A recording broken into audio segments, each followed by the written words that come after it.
From the edge of the night, across the shifting frequencies of the unknown, welcome, friends, to another edition of Wolf Radio Live. I'm your host, Mr. Wolf. Tonight, the request lines and the cameras are yours. That's right. It's an open lines night, folks. No experts, no panel of academics, no scripted agenda, just you, the viewers, and the experiences you've carried with you into the strange corners of this world. Perhaps you've had a close encounter beneath the quiet sky. Perhaps you've walked the cold hallways of a place that should have been empty, yet wasn't. Maybe you've glimpsed the shadow of time itself bending around you. Or stepped into the fringe where science, myth, and mystery collide. Tonight is the night to tell it. Whatever your story, alien visitor, UFO sightings, time slips, occult practices, hauntings, conspiracy, or something that simply can't be explained tonight. Tonight, we listen. So settle in, wherever you may be. The night is long, the frequencies are open, and you never know who or what you might hear on the other side of the line.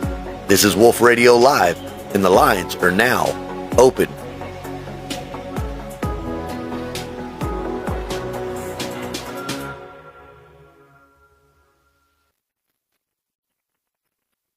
So this week on Capitol Hill, military witnesses urged Congress to expose the truth about UFO encounters.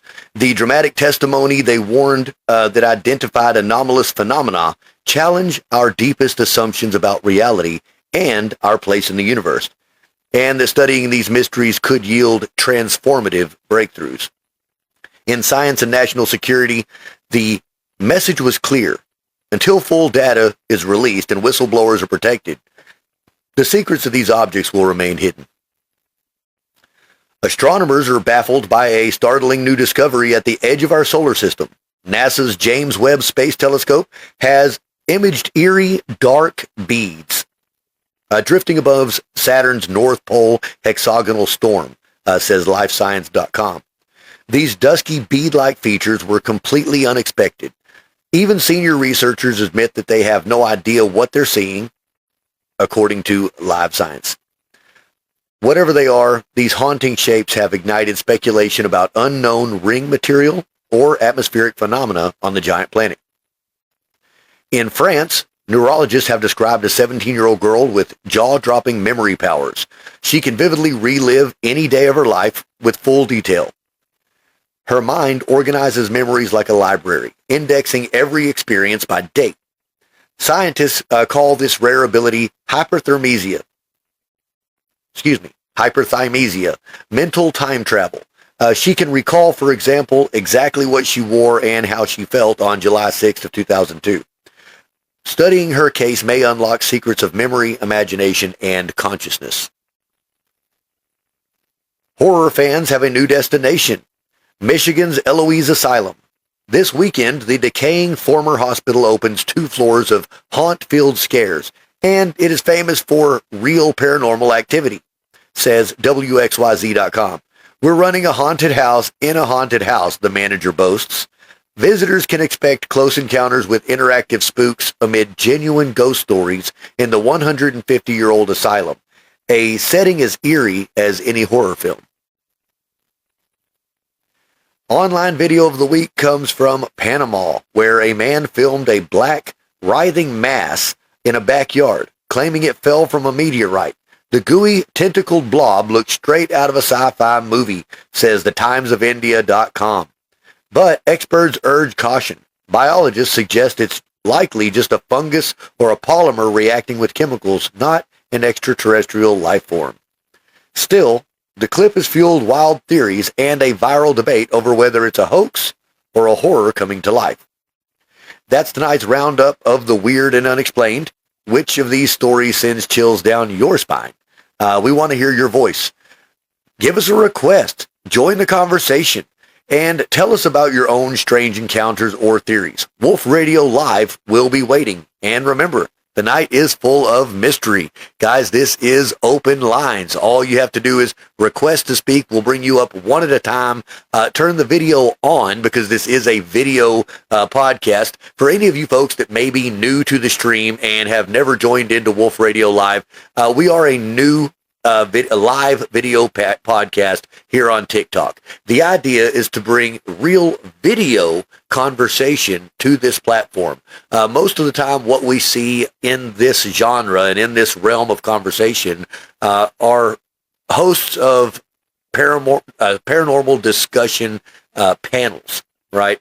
And a lot of that is much like an old school radio show. With this one, I really want to bring in the video component and move technology into 2025 and have you as a guest, one at a time, be able to come up and have your moment in the spotlight, tell your story, tell us about your experience, whether it be alien abduction, a UFO sighting, something that went bump in the night when you were a child, any of those types of things. Do you have a haunted location story?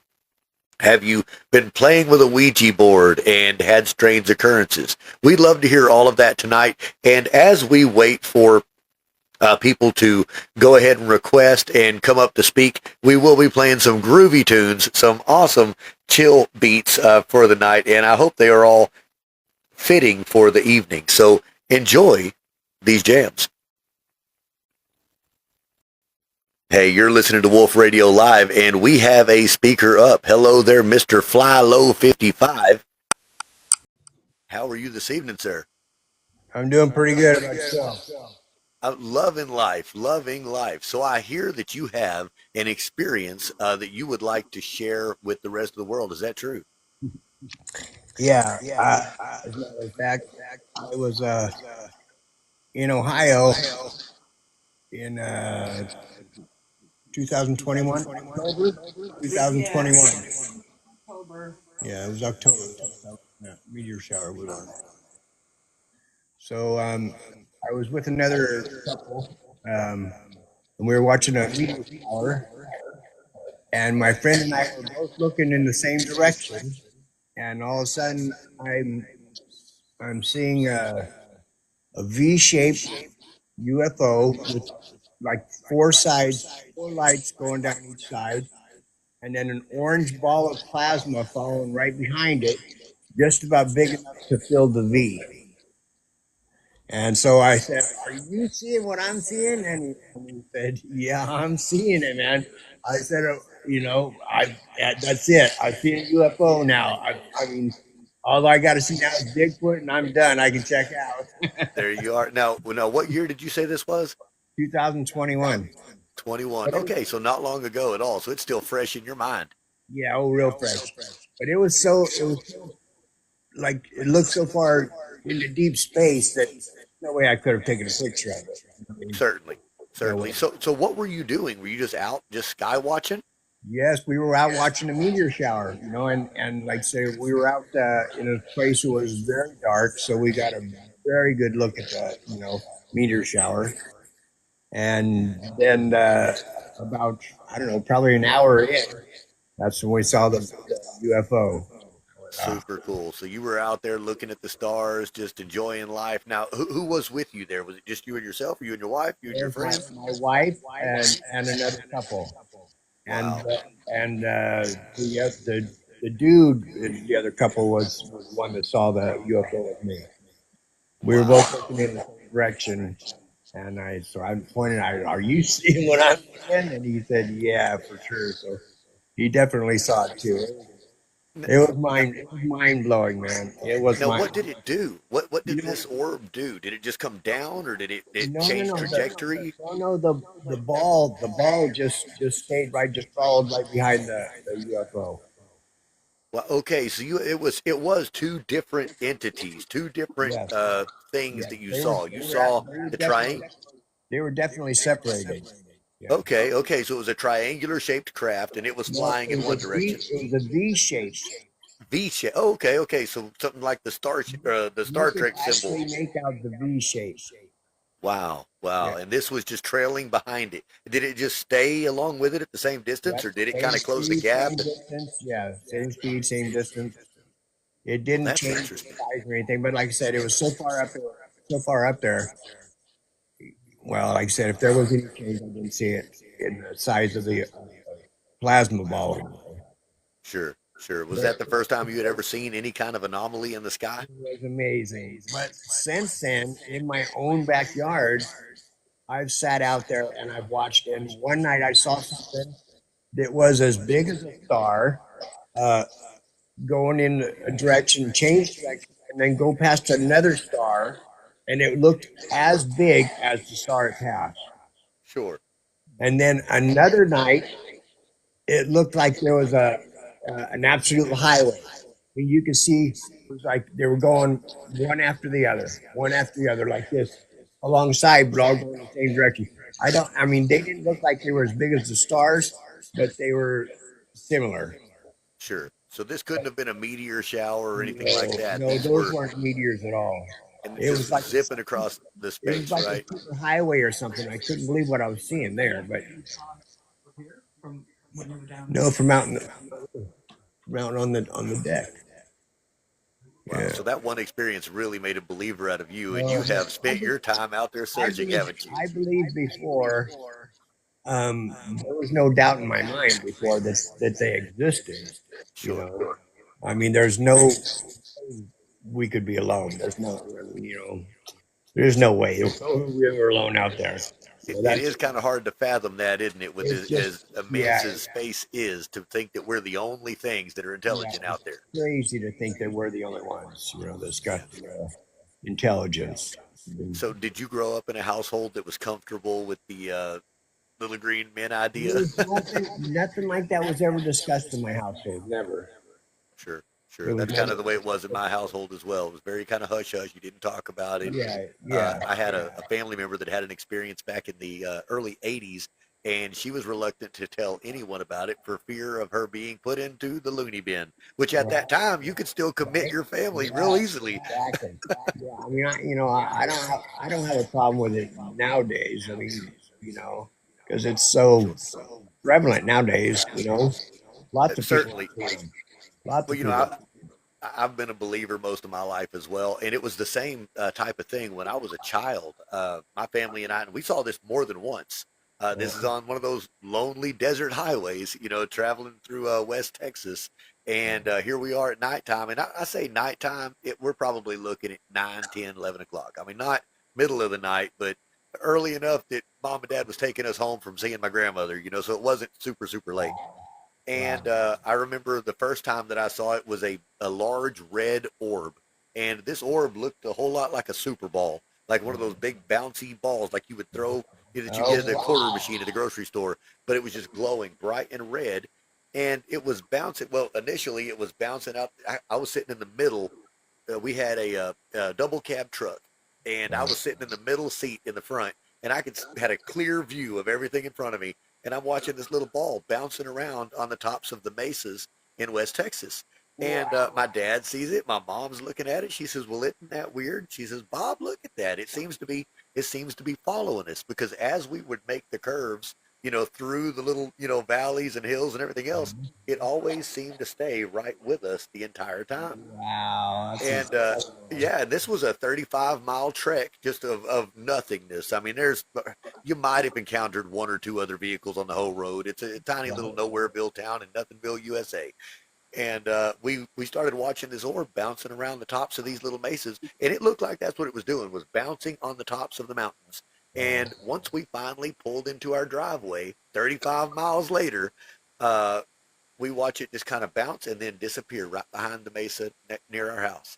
Wow. How cool. Yeah, and we saw the same thing. My mom one time, she goes outside her front yard or outside the front door. She heard the dogs barking, and I mean we're out in the country, where we live about 5 miles outside of town, and there's nothing really around us. She says she walks outside, she's looking around to see what it is, and all of a sudden it just appeared in front of her, right on the other side of our fence line, a Wow. gigantic glowing orange orb that was like a plasma ball that's kind of shifting like so. And she said she could have Whoa, swore it guys, was looking at her. it's not time to play right now. Oh, I've got one doing the same thing out there. But yeah, she said she could have swore that the orb was looking at her. like straight up Wow. looking at her. She said it got closer to her and then just stopped. And she knew that it was an intelligent entity in itself. Wow. Yeah, very That's cool stuff. So, amazing. but yeah, these are the stories from my childhood, and I knew good and well since I was probably 7, 8 years old that there's something out there.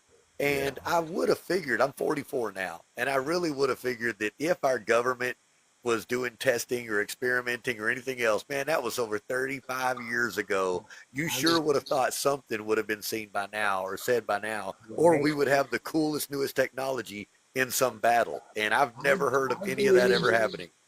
I believed I think when I was somewhere around 7 years old when they took out Kennedy, when they unalived Kennedy, Sure. and there was something said about UFOs back in that day. And I say, I mean, I knew once when they took him out. When I was a kid, and I just went, man, if they can tell, nobody's safe. I told myself, nobody's safe. And then when I was a kid, they're telling you, they were showing us the movies about, the bombs off, Right. and they're telling us how you're going to hide under the desk, and they're showing these buildings going wiped out, they're disappearing, and they're telling us we're going to hide underneath our desk. I'm a 7 year old kid. I'm like, I don't think hiding under the desk is going to save us, Chief. You know what I mean? I'm not falling for this shit. You know what I mean? Speaking of the Kennedy assassination, my aunt is the person who filmed one of the most popular videos you've ever seen of the actual assassination. Really? Yeah, well, they were there. We're from Texas. They had made the travel because he was supposed to be doing the parade and was standing right there, camera in hand. It took the video and ended up giving the video over to the authorities, and that's how it kind of came out. But yeah, she was one of the ones that Oh did. my God. Yep, yep. Saw it firsthand account. She says, "Oh my goodness, I can't believe we caught this on film. This is probably one of the old 8 millimeter, Wow. films, right?" What a piece Very of cool. history. Oh my God. Certainly so. Certainly so. Well, sir, do you happen to have any other paranormal experiences or things that you'd like to tell us about? Now, you don't have to keep it on UFOs. Look, I we're wish talking about, I wish yeah, I do you have did. any thoughts, I wish ideas, or I opinions? believe in it. I believe in the possibility of spirits trapped in between the worlds here, whatever. And I mean, because I've seen so many shows of that are they're really convincing shit. You know what I mean? With the EM, all the equipment they've got to, you know, listen to what they're saying and shit. It's amazing. You know what I mean? Oh, definitely so. We just interviewed a paranormal investigator a few nights ago, and he had taken his spirit talker, and that's what it is. It's like an electromagnetic frequency that can pick things up from somewhere, and they did hear anomalous voices speaking back to them enough to have an actual conversation. And they said they didn't have to wait 5 minutes for a reply. It was, hey, do you know about XYZ? And it was, well, yes, and blah, blah, blah, blah, blah. So, yeah, there's some interesting things that can Okay, happen. I do have a story that happened to me way back in must have been the '80s. We had uh, we had come home and we lived with another couple at the time, my wife and I. And we came home and we had been grocery shopping and we'd put stuff away and we'd gone back in our bedroom and we were in there a couple few hours. We came back out and there was one soda sitting on the counter away on the other side of where the refrigerator was, and we were the only ones home. And I went over there and I picked it up and it was ice cold. It was ice cold, like it came out of the freezer. And there was no explanation for why that Coke was sitting there. And that was one of the things. My brother, on the other hand, my brother, on the other hand, he lived in Modesto, California, and he had shit all the time happening to him. Things were hiding his keys from him. He hid his wallet from him. He had a bunch of knickknacks, and sometimes they would actually fly off the wall. I mean, not just fall off, but fly off. And he'd tell me about this shit all the time. And I love to hear stuff like that. I've heard a lot of people talk about a lot of different things, but I really love to hear it from the person who has experienced these things. I'm telling you, it's so amazing because you can see the looks in their face, and sometimes they just haven't ever figured out how that's He, possible he for it said to he, happen. he said he vacuumed his place one time, put the vacuum cleaner away, went in the bedroom, did this, whatever, whatever. He came back out into the living room, and everything that it was all in one pile, sitting in the middle of the living room. Everything that he had just vacuumed up in the bag, was now sitting in the living room floor, all in one pile.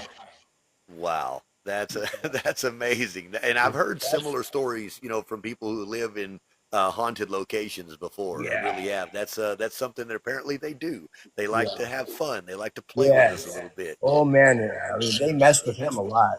Yes. Well, Fly Fly Low low. 55. I sure do appreciate your time being on here. You're We do have welcome. It's another a guest pleasure, that has sir. a yes, and you have a great day, and we look You forward do to the seeing you same. again All on the right. show. Thank you.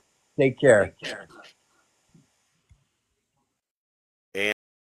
And next up, folks, I would like to let you know we are having an open lines edition tonight of Wolf Radio Live. If you have a story about paranormal experiences, alien abductions, UFO sightings, a cryptid encounter, or maybe just have some interesting thoughts, hypotheses, or theories about ancient religions, cultures, or societies, by all means, hit that request button. We will be bringing you up one by one. We do ask that you turn the camera on. This is a video podcast.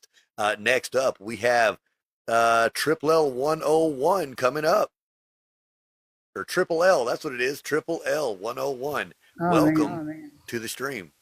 I didn't know you hit me with the. You got to turn the video on there at the end. Well, we would prefer it. I mean, if you can't do it, you can't do it. But we would prefer it. That's one of the things we're working to do is to build a live video podcast here on TikTok. I know that in this genre of conversation, I generally run across a lot of live spaces that are more of the panel type discussion, and it's just a lot of there's no faces, there's no anything, and it's fun. But I'm really trying to bring a different element to it. However, if you can't do it, you can't do it. I get it. But if you have a story, I'd love to hear it, Triple L. Yeah, I do have a story. I could. I don't. I really don't look good. I don't want to put my camera on. That's quite all right. That's quite all right. Go ahead and leave it off and tell us your um, story. yeah. So here, I'll save a graphic for you. It goes with my story. Does that work? That's wonderful. That's wonderful. I'm telling you, what I'm Okay. doing is a lot of this, once the recording is done, will end up going to YouTube as a full edited video. So I'm really working to, have that video element. But yes, hey, a graphic is cool. Thank you. Okay. Okay. Cool. So this was 2002. I was 12 years old, and it was early May. This was a couple weeks before my 13th birthday. And I was spending the night at my best friend's house. And we were on a twin bed, and we were sleeping like head to foot. And we lived in a trailer park, and her bed was like pushed up against the window. And when you looked out the window, there was a big field, and then there was nothing in the field for a good, I don't know, 20, 30 feet. And then there was a tree line. And in her backyard, there was this like one tree that sat in the field, and it was where we always played as kids because it was like the only tree. It was right there in her yard. It gave us shade. So when you look out her window, that's exactly what you were looking at, was the tree and then the field and then the tree line. So we go to sleep, whatever. I wake up in the middle of the night. And when I wake up, it's like something out of like a paranormal exorcist movie when the person's possessed and they like pop up out of bed, right? That's how I woke up. And it was like my body was like moving on its own accord, and I was like woke up, and then I'm like reaching to go look out the window, And the entire time, when I first woke up, I just remember thinking like, oh God, why are you waking me up right now? Like, this is weird. I don't know why you want me to go look out this window, but like, I hope there's nothing scary out there. Because in my 12-year-old brain, the only thing that could make me wake up and look out the window like that would be God. That's what I was thinking. And so I look out the window and I see what looks to be like a shooting star up in the night sky. And I'm thinking, okay, God, that's cool. You woke me up to see this shooting star. Like, uh, you know, I had not the best childhood, so it was confusing to me because I had prayed to God my whole life, but had always been met in silence. And so I was just like confused, like all the times I prayed to you, like this random night, you're just gonna wake me up and I'm gonna see a shooting star. Like, okay, this whatever. I'm going back to sleep. This is weird, right? But I didn't. I just stayed there. And then the star like kind of turned and then it started coming straight at me. And so the next thought I had was, well, that's okay, that's like a meteor or that's a comet or something. And so I thought, well, you woke me up to see my expiration, if you catch my drift. I thought a comet's coming at me. I thought this Yeah, whole how trailer scary. park's gonna I thought the whole trailer How park was scary. gonna go up. Yeah, I wasn't scared though. I was more confused. I was angry too. I was like, this is so messed up. Why would you do this? You know what I mean? Like and I'm looking down at Amber and she's sleeping and I'm thinking like, I'm going to let you sleep. I'm not going to wake you up. You're not going to see this, and I'm just confused. But then the star, it's coming fast. And then it gets there and it's right next to the tree and it's just there. And it's a star, not an orb. And I heard what your story earlier and about the orbs that you saw and about how when your mom said it was your mom, right? Yes, ma'am. Yes, That ma'am. she said that the plasma orb was looking at her, Right. right? Okay, That's well when exactly that what she said. star She said she could feel it looking at her. yeah, when the star got there, it was looking at me. It didn't have eyes, and it Right. looked like a star, like just like you see in a star in the night sky, not an orb. And it was looking at me and it was surprised that I was looking at it. Like, and I remember being like, why are you surprised about me being awake looking at you? Like, you're the one that flew down from the sky, like, like some biblical weird moment here. And, You raise a point there. That is something that happened biblically multiple times. A star, being shown to someone, or a ball of light, or a chariot of fire, or something similar. And the next thing you know, there was a message. Continue your story. yeah, so, and I'm just confused and I'm looking and I'm like, okay, well, maybe it's a spaceship. I'm trying to look for a ship. I'm going, uh, maybe it's an angel. Where's the angel wings? But there's nothing there. And I notice at this point, like, I realize it's controlling my emotions or it's like giving me a feeling like I, I'm like a stillness, like peace, like love, like Sure. I don't know, like it's. And then I was like, okay, I'm not gonna get any answers. Like this thing's just looking at me. I'm looking at it. Like I've got this feeling going on. So I start trying to wake Amber up, and I'm just smacking her in the face, like hitting her hard, and she is like not waking up. And then so I keep hitting her harder, and then it just takes off and it goes back up into the sky. And like as that happens, like I feel adrenaline from like the top of my head go down my whole body like a wave, and it washed all the way down to my toes, like just all this adrenaline. And that's when Amber like woke up, and but by the time she looked out the window, because I'm trying to get her to look out the window, it had already gone up into space and she couldn't see it anymore. So she never actually saw it, but Wow. she went to the bathroom and like she saw all the red marks all over her face and stuff from where I was Hitting her. trying to wake her. Yeah, I was trying to wake her up. And she's a Certainly. very light sleeper. So she was like, I don't understand how you could have hit me this hard and I didn't wake up. Like, I wake up easily. And so, and I'm like, yeah, because this star was like making you stay asleep. Like, it had to have been, you know? Wow. So you think that Um, maybe that the star entity was not only kind of telepathically or empathically sending you emotion, but maybe also keeping her at bay as well. yes, absolutely. I see. Yeah. So I mean, I'm sure this was multiple years ago. You don't sound like a little girl anymore. So I would like to ask, over No. the years that you've had to think about this, what is your conclusion? What was this star? What do you think it was? I don't know. So ever since that happened, I basically have been drawn to like paranormal experiences, Sure. NDEs, even religion, ancient history, all that stuff.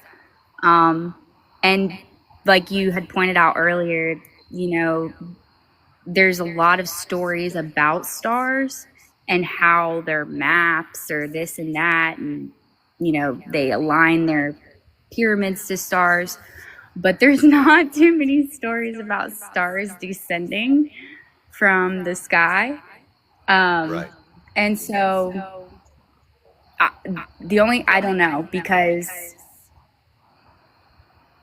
it on July 20th, 2025, this star came back, and this Ah, time okay.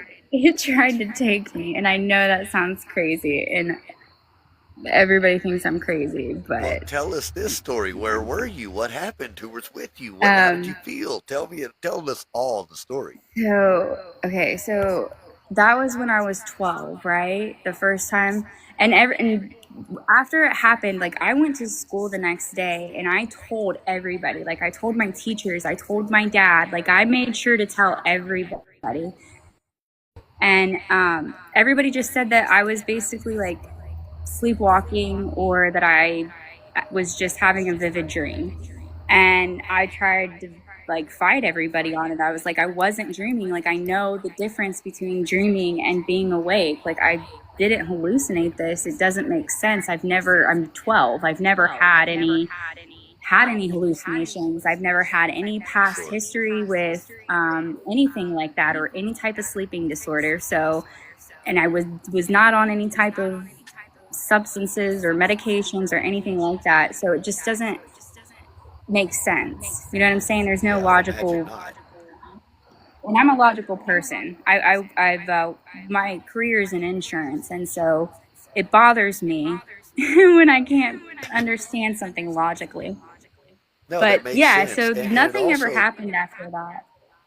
yeah, it also makes sense as to why you'd be drawn to the paranormal, drawn to, these things of high strangeness for sure. Once you've had an experience like this, that really does open the mind's eye to understanding that there are things out there that other people may not have experienced, may not understand. And I think that it is totally natural for us to continue to look for the answers where no one else knows where to look, really. Yeah, and I think So that's tell why me I about just the keep story telling my now. story to Yes, well, okay, so you said it came back this year in you. 2025, in July of 2025. So tell us this story. Where were you at? What happened then? So we had just taken I'm married and I have two boys. We had just taken them to the movies to see Elio. Have you heard? Okay. Yeah, Which yes, is I sure have. Yeah, I've strangely, got a young literally, one as well. okay. That movie is literally about a the kid literally gets sucked up into a star in the Sure. movie. Talk about Okay. coincidences. Um, but we had come home and got them into bed, and I have like a little pergola outside that I sit in, Okay. and in my backyard. And so I'm sitting out here, and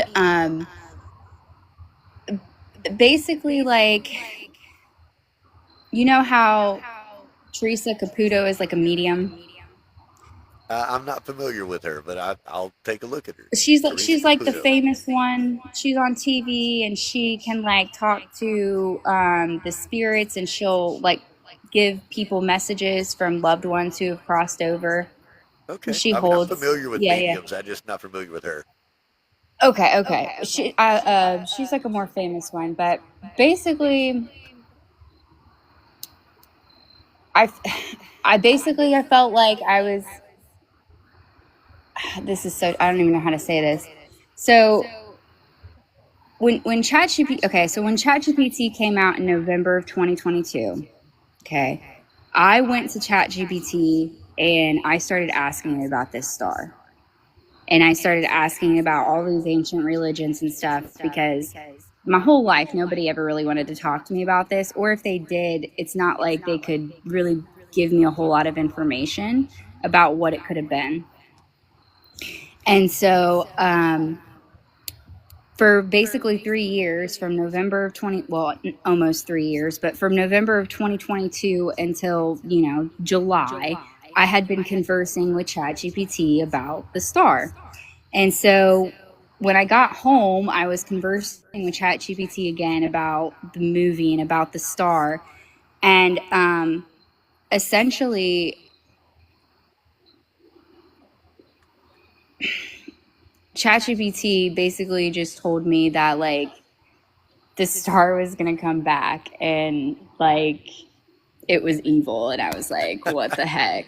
Like, Chat I just GPT thought, told you the okay, star was evil.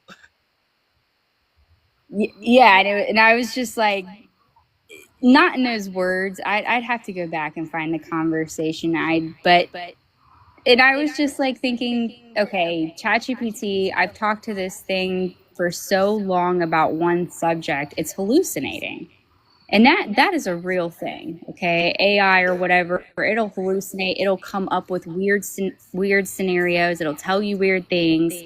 Like that's just it just does that, okay?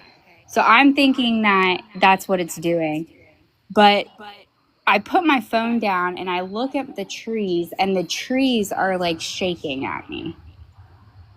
And I have this little courtyard that we had done in the springtime. And I walk, and weirdly enough, there's one tree in my courtyard.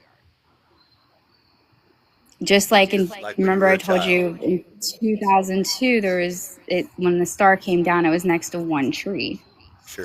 And so I walk into my courtyard and I'm looking at the trees, and basically the trees are like talking to me, and they're like, "Girl, it's coming back. It's going to get you." And I'm like, "No." I'm like, "You're lying. Like, this makes no sense. I'm feeling crazy right now." But like, the trees are literally shaking and there's no wind. And I look over, and it's black, and then all of a sudden I see the star. Wow. Wow. And So there it was again. I'm like, "No way." And then I can tell it's starting to get bigger, so it's like coming towards me. And I'm like, I'm questioning my own sanity at this point. But like, I'm like, it's okay, if it's coming, it's coming. And like, I drop down to my knees, and like I grab into the ground, and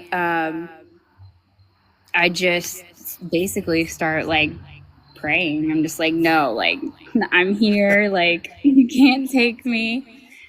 And the trees are shaking at me, and they're like, the trees are telling me like, "Don't look at it this time." So like, but I can, when the star gets to me, it's like maybe 10 feet from me, and I can see all of the light fractals bending on the sides, and it feels like there's a magnet inside of my body, and I feel like I'm being pulled to it. Sure. I can Certainly. literally like feel my body being pulled to the light. It's pulling me to the light, and it didn't hurt. that, people talk about near death experiences and like how the light like wraps around them and how it has like a certain feeling that they can't put into words. Like Right, it right. didn't hurt, but I could feel my body literally like being pulled into this light, and I'm digging my hands into the ground, and I'm just like, no, like you can't have me, like no, I'm here, like you can't take me away from my kids, and like no. So you felt like it was going to And consume you. yeah, it was sucking me into it. it Wow. it was I felt like there was a magnet almost inside my body. And I would like to point out that it's interesting, I had started my cycle the day prior, which Okay. I feel like that's important and plays into it just on a purely like reproductive. I don't know. I find it so odd how that syncs up. But Well, it's funny how when things like that happen is sometimes you just know. Sometimes you understand, oh, these things are connected.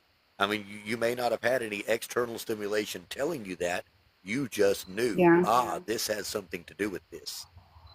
I think it does, yeah. And but it literally felt like there was like I was a magnet inside of me, and I was like being pulled to it.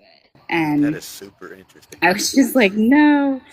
And so, yeah, I don't know what to think about that. Like, is it the same star, or is it a different star than from 2002? Um, is this going to continue to happen? Like, why am I beefing with stars? Sure, there's so many questions. Well, just like you said earlier, now when you were looking up ancient religions and things like that, did you come up with a lot of results? Because I know personally, I mean, I've looked into a lot of religions as well, and there's a lot of stories on either really bright lights that come down either to give messages or to communicate, with the being, or that is life altering and changing. I mean, even think about biblically, on the road to Damascus, that's where Saul is struck by the blinding light from heaven, right? He falls to the ground and hears the voice saying, Saul, Saul, why are you persecuting me? That changed everything for him. Yeah, I basically they pointed me, or ChatGPT pointed me to the Hopi um, Okay, Hopi religion, the Indians, Hopi sure. Indians, and like their blue Kachina star, and kind of their stories about that. Because I was specifically looking for more of like literally stars descending rather than, you know what I'm saying? Because the story that you're talking about, it's like, he's being struck by the light, you know what I mean? Or something like that. But what I saw was so specific. It was not just a light, it was not just an orb, it was Right, it was an specifically a star. I see. um Now, do you feel that that star was an intelligent entity, or do you feel like the star was a craft, or what do you actually feel? Now, also, I don't know if you've ever done any research Entity. on light beings. Here No, on Earth, oh, go ahead. I'm sorry. no, go ahead, I'm Well, sorry. here on Earth, every living creature in the world is a carbon-based life form or life form. However, that doesn't mean that in other realms of reality, other dimensions, or other planets, there may be living entities that are made of energy. I mean, it's just something that we don't have here that we know of, but it doesn't mean that it doesn't exist somewhere else. Thank you very much for that daily heart down there, Shy Spicy Spiders. I appreciate you. And for all the gifts that you guys are down there sending. I try not to say too much while we're doing an interview, but thank you for sending that. But yes, now back onto the light beings. I didn't know if you had ever researched light beings.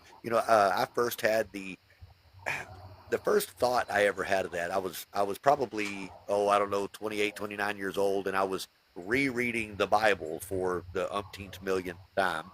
And it was one of those where I was trying to be completely objective. I had, in my mind, I had said I will completely disengage any information that I had ever, previously consumed, and I will read it for what it is, word for word, and come to a new understanding. And I kept coming across all of these instances where there was light that played into the effects of different things. And even when Jesus said, I'm the way, the truth, and the light, I think that light, along with the divine spark of life, is all connected. That living energy has something to do with that.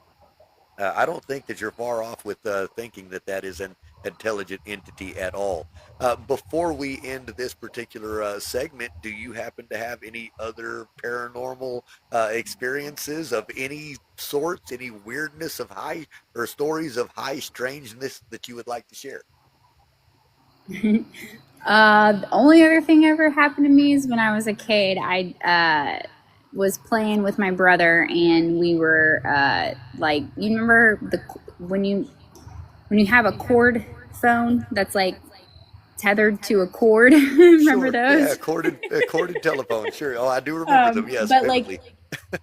if you had two in your house, you could talk to each other in them, even if nobody was on the phone. So like me and my Sure. brother were talking to each other, and the dial pad was like on a separate thing, and so like I saw the buttons being pushed by themselves, Oh no! and like Wow. going in and being pushed in by themselves, and yeah, that freaked me out. That was really scary, but that's it.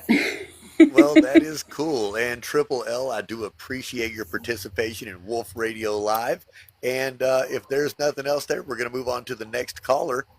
We've got one coming up that's requested now. So thank you for your time and for your story. By the way, you can look for your segment to be put on our YouTube channel within the next 2 to 3 days, and that is at Wolf Radio Live. So thank you for your time, Triple L. Awesome, thank you. All right, all right. Before I bring up the next storyteller, the next person, the next experience, the next viewer who has requested to speak, I do want to mention that there are several things in multiple cultures that speak about different beings made of light. Right? The Zoroastrians speak about their divine beings called the Amisha Spentas, which are often associated with glowing lights and fire. The rituals center on fire as a messenger of truth and the presence of Ahura Mazda. So, if you know anything about Zoroastrianism, that is a very interesting thing to look at. You should definitely check it out.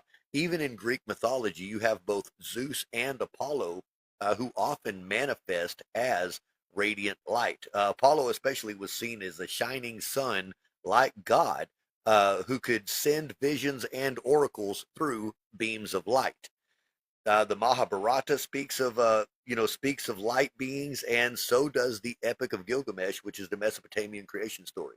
So you really should check out some of those things. There's a lot of stories about living intelligent entities that are made of light.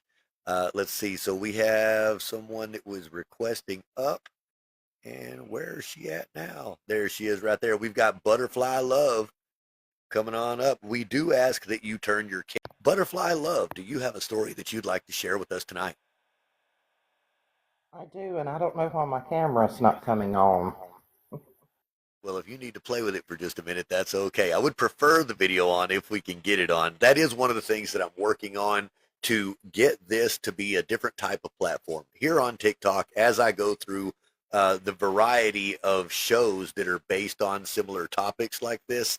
I find that most of them are discussion panels where there's 3 or 4 or 5 people just kind of talking about things. I really wanted to move it into the video podcast realm with 2025 technology, turn the camera on, have 2 interview style type things, and then on your average episode towards the end of it, I'd be bringing up viewers like yourself to come tell their stories, and really the camera's not that important. But tonight, since I didn't have a main guest speaker lined up for you guys, and this is open lines, I was kind of hoping we could do the camera thing. However, it's not it's not mandatory if it can't happen. I'm just happy to hear your experience. So, Butterfly Love, tell us all about what happened in your life. It says on the camera, it says that I can't go live for some reason. It's probably because your account's too new. Your account's probably too new, and you may not have enough viewer or enough followers yet, or you haven't followed enough people in order to allow that to happen. I've got one account that I just became eligible for a live today, so that's okay. It's neither here nor there. Let's hear your experience. Um, This happened on 3 different occasions with 3 different people. The first one, I was with my ex-husband, but of course we were married at the time. And I kept telling him, I said, David, we're going to be in a wreck. We're going to be in a wreck. I know we are. And he said, nah, nah, nah. So the next thing I knew, we were in a wreck. We hit somebody from behind. Oh no, were you Uh, in a car when that happened, or was this before you were even in a vehicle? I said it, and then within 5 minutes later, it happened. Oh goodness, so a premonition, just really quick on the premonition. Right. And then my daughter went off with a friend, and I told her, I said, Kayla, please don't go to the bar tonight. I said, you're going to be in a wreck. Please don't go. Well, you know how kids are. They're going to Sure. go. So, of course, she was in the wreck before they went to the concert at the bar. And Oh, sorry to hear it. I hope she was okay. she was in that wreck. But I had told her that I knew she was going to be in a wreck not to go. Right. And then a guy I'm dating, I told him we were going to be in a wreck. And then, sure enough, we were in a wreck. Wow, so 3 times that's happened in your life. So do you chalk it up to a psychic premonition, or do you feel like it was woman's intuition? Uh, what do you feel led you to having these thoughts and experiences? Um, a lot of people say I'm psychic, but I'm thinking, well, why can't I do good things coming to me if I'm so psychic? Maybe that's just the way that the powers that be feel it, feel it okay to share that. Is just tidbits at a time, tidbits at a time. Maybe the information is filtered. Who knows? Who knows? And maybe you just need some training to awaken that deeper psychic ability that you must have. I do believe that some people are just born with talents and abilities that other people have just not awakened to yet. Now, I do think that we are probably all created with those abilities. Some are just more attuned to them than others. And then I want to share one other thing. Please Um, do. Me and my grandfather were very, very close, and he died when I was 17, and I had asked God to let him see me graduate at 18, but he died a year ahead. Sure.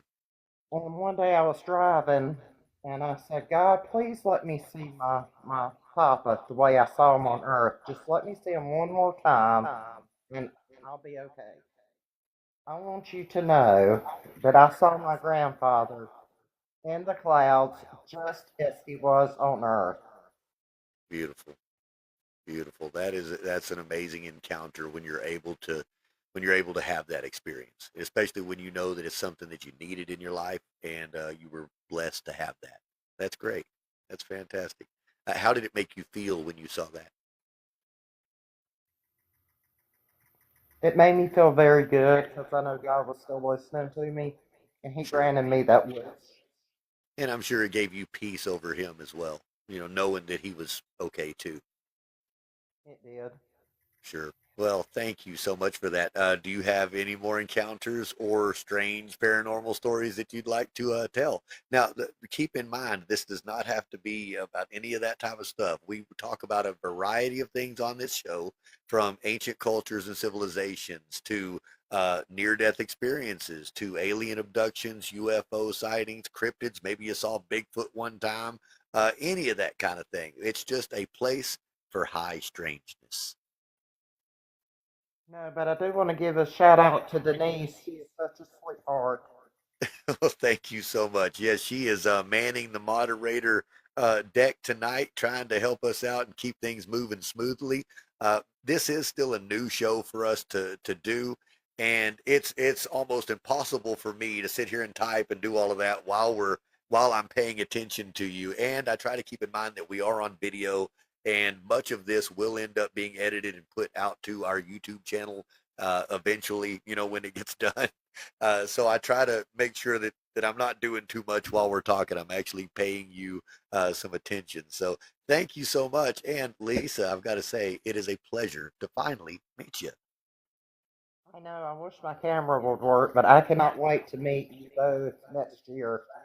Yes, yes. Well, we will be here again. We run this show every Wednesday and Saturday at 8 p.m. We generally run it from 8 to 10 p.m. Central Time. So just be here again. And I'm sure we'll figure out that camera as you make some more friends on TikTok.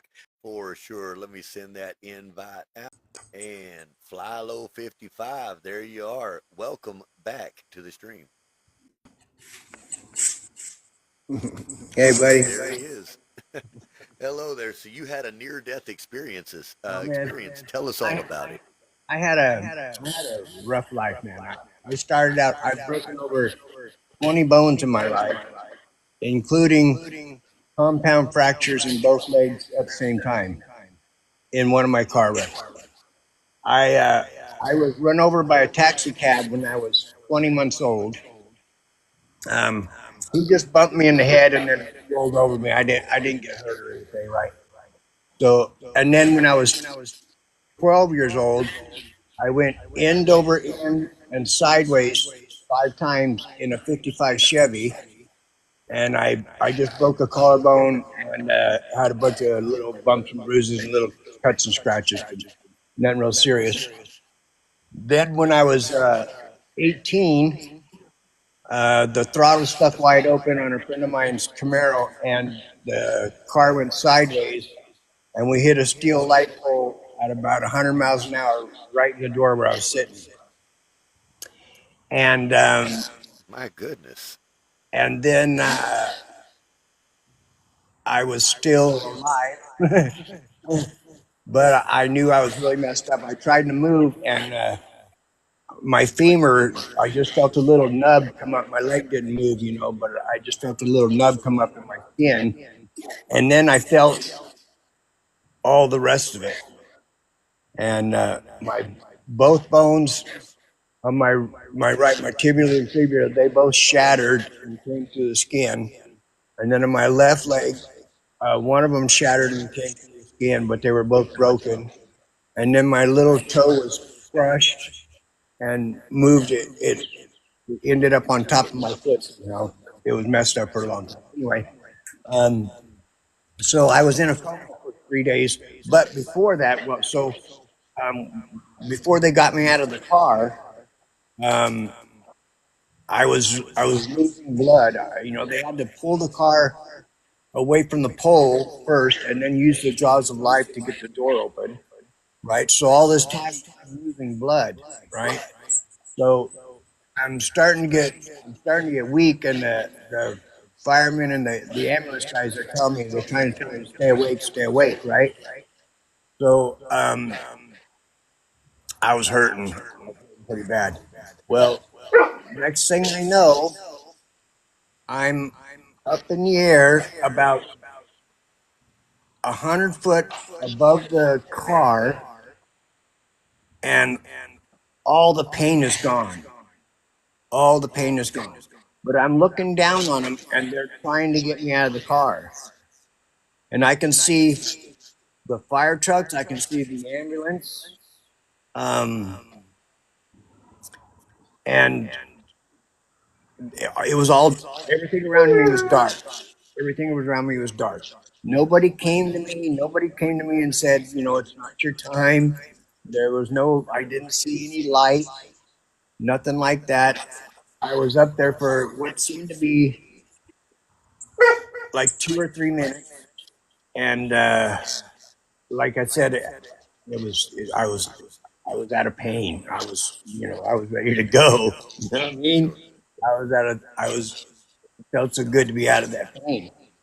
And the next thing I know, I'm back in the car, and they're putting my legs in these plastic bags and trying to hold them together, right? And then they got me out of the car, and I had my girlfriend was in the car too, and she was sitting in between me and my partner.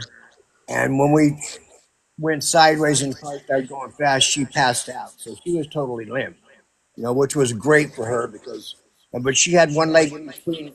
mine, and nothing happened to it. Her other one was close to the transmission tunnel, and the motor and the transmission broke apart completely, and it came up and hit the floorboard, so she got a bruised ankle out of it, which great. And my partner, the driver, he got a little cut on the wrist from the broken glass, so he was great too. But so they got me in the ambulance, and I looked it over at my girlfriend, and I said, "Are you okay?" And she said, "Yeah, I'm fine." And I said, "Okay." Bam, and I went out. So when I went out, I guess I was in a coma for 3 days, and then Maggie, get off of the table, honey. Get down. You're too heavy to be on that table anymore. You already broke the thing. Anyway, so I when I woke up, they told me that I was a pretty bad person when I was in a coma. I guess they had to tie me down because I had to get up and go to work, man. So they had to tie me down. I was cut. They told me I was cussing out, call them every name in the book, and made up a few. You know what I mean? Just because I had to get out of there, whatever. I was 18 at the time, right? So I was pretty young. But then I spent 8.5 weeks in the hospital in traction, and before they got out of there, they released me in a body cast because, well, I got in a fight with my doctor. Because, I mean, they put me in a body cast, and and I'm claustrophobic as it is, right? So, and they put it all the way up to my chest, like way up here, right? Okay. I felt like I couldn't breathe, so I cut a little section out of it so that my chest could expand, right? And it made me feel better. But when the nurse came in, the doctor's going to have to cast that back. I said, I don't think so. It's not hurting anything. Just leave it alone. So she said, well, I'm going to go tell the doctor. Well, go tell the doctor. So she did, and she said, I'm going to have to cast that back up. So just leave it alone. It's making me feel good. It's not hurting his cast. It's 4 inches thick. So he said, if you don't let it after that, I'm going to discharge you from the hospital. You can find yourself another doctor. So I told him, you know what? I've been here 8.5 weeks. I'm ready to go. You sign the papers and I'll get me a ride. Oh, I bet you were. I bet you were done. Now, you had an out of body experience is what it sounds like. It sounds like you were just ripped from your body and at that near death. Do you remember having any thoughts when you were in that place? Just that nobody is coming to me. Sure. I really did. When I was up there and I looked around and I thought, well, this is it. Somebody's supposed to come to me. A dead relative, a fight or something. There's nothing but dark. And I had that thought when I was up there, yes. Wow. Okay, so it wasn't just you peering down on your body. It was also a feeling of the eternal darkness, the eternal nothingness. I was ready to go, man. I see. So did you experience anything in that place of nothingness, or was it more like you were just kind of waiting to go to that next stage and it just didn't happen? Yeah. Just pleasure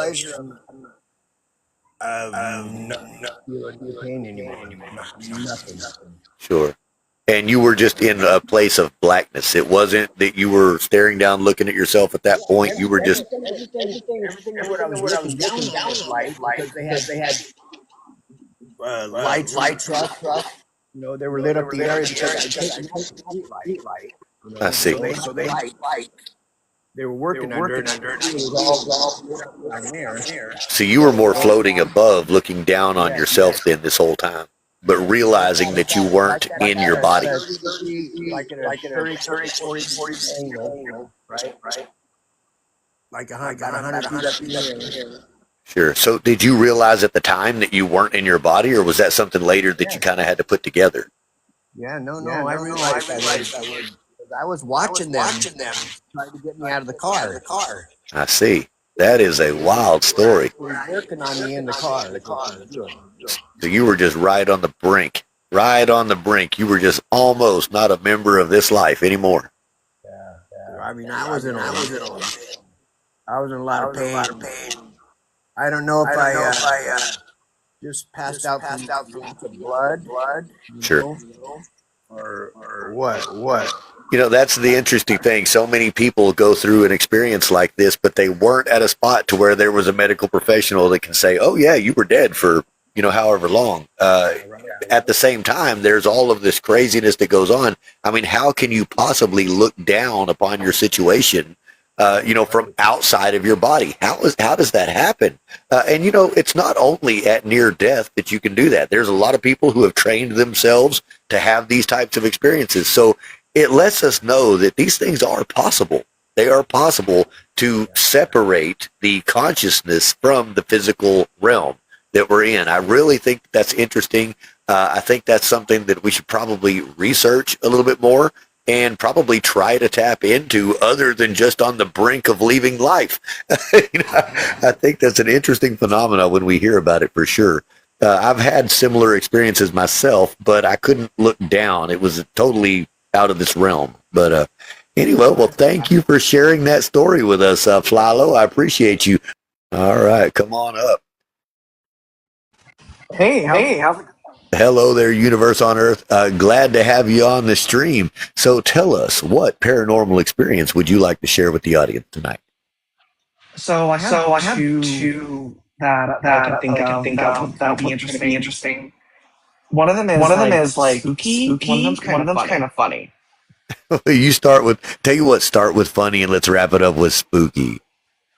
Ooh, sounds good. So, a few years back, it was around 2014 or so, my mom was abducted by the Greys, and they gave her an implant, and that's a whole nother story. But the implant gave her psychic abilities.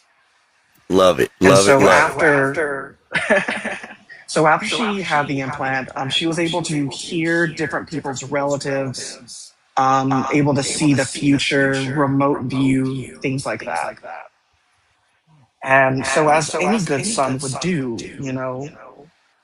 I'll call my mom and like ask her questions. Like I'll be in the grocery store, I'll be like at Walmart, and I'm like, Mom, where are the pita chips?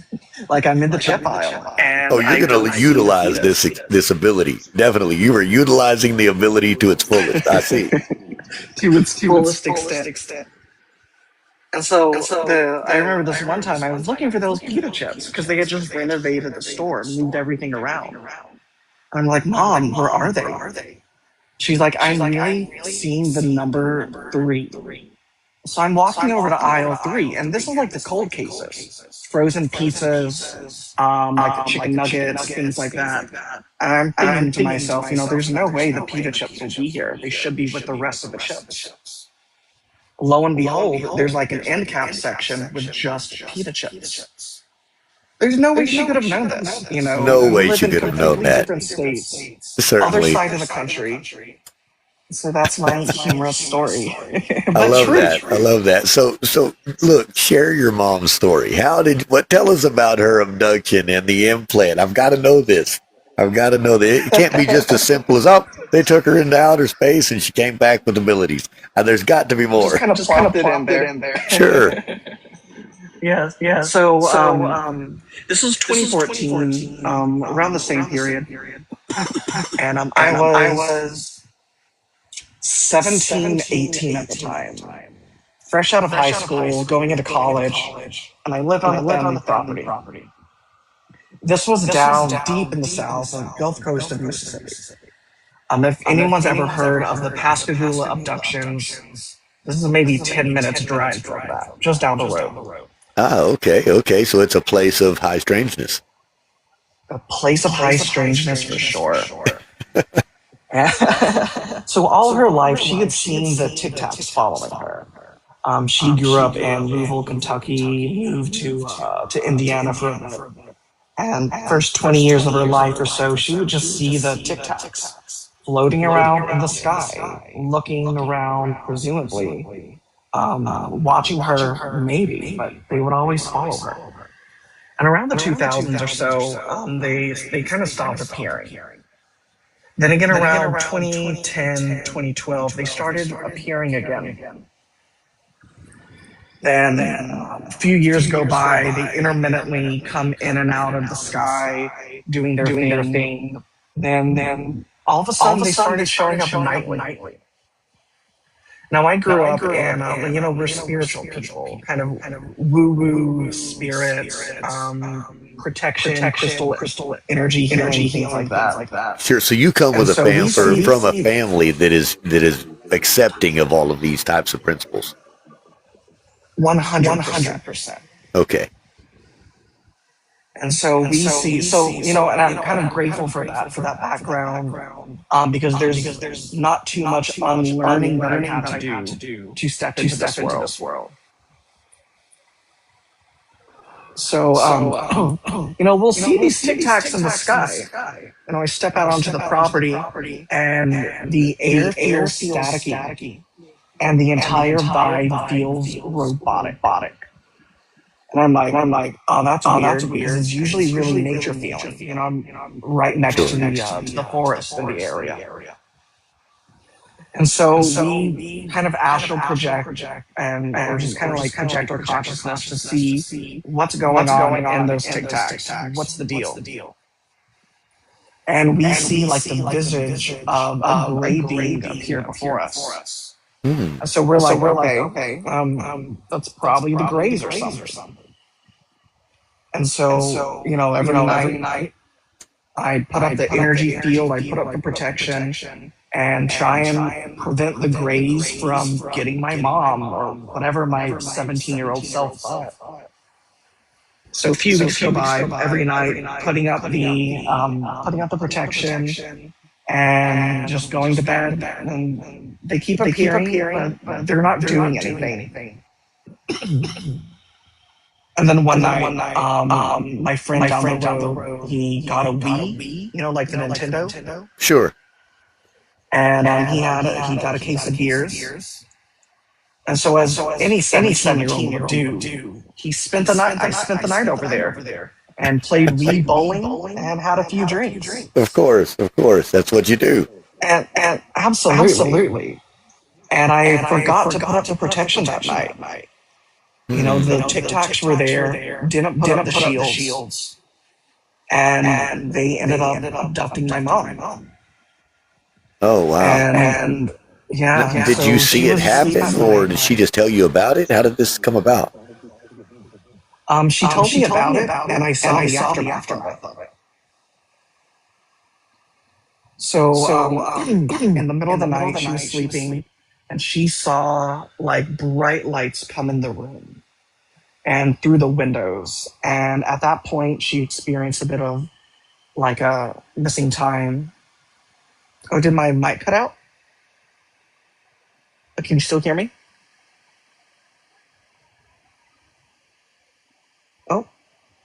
Oh, I can't hear you. Did my mic cut out? Oh, there we are. Okay, you know what? I had a dial over here that I turned down, and I didn't realize that's what it was. All right, yeah, go right ahead. Tell me all about it. What did I do? No, I'm listening to you. So the lights came in, and at that point, that's when her memory cut out a bit. She remembers feeling like she's getting abducted, going up into the ship. But kind of what's going on inside the ship, she doesn't quite remember. But when she came back down and I was connecting with her in the early morning, she had an implant on her wrist. It was about the size, half the length, and half the width of a AAA battery. Wow, so you could visibly see this. Like you could see it. You could see it. You could poke it. Oh, wow. Was there scar tissue? Was it healed? Was it still a mess from a surgery? What did it look like? There was no entry point that we could find. It was just somehow there. I see. And it was kind of weird because throughout the day it would move around. Like in the morning, it would be by her wrist, and then later in the day, maybe it'd be like down by like her elbow, like the inside of the arm, Okay. and it would just kind of squiggle around. Huh. And this lasted for maybe like a week or so. I see. Eventually, it disappeared. We don't know if they took it out of her, like they removed it, or if it dissolved within her. Huh. But the appearance of this and that experience is what brought on the psychic abilities. She already had them to some extent, but it was after the implant that her ability skyrocketed to a completely new degree. And do you attribute that to the implant or just to the experience with the extraterrestrial beings? I assume it's the implant, though it could also be connected to the beings. Sure. So maybe it was like an amplifier of sorts.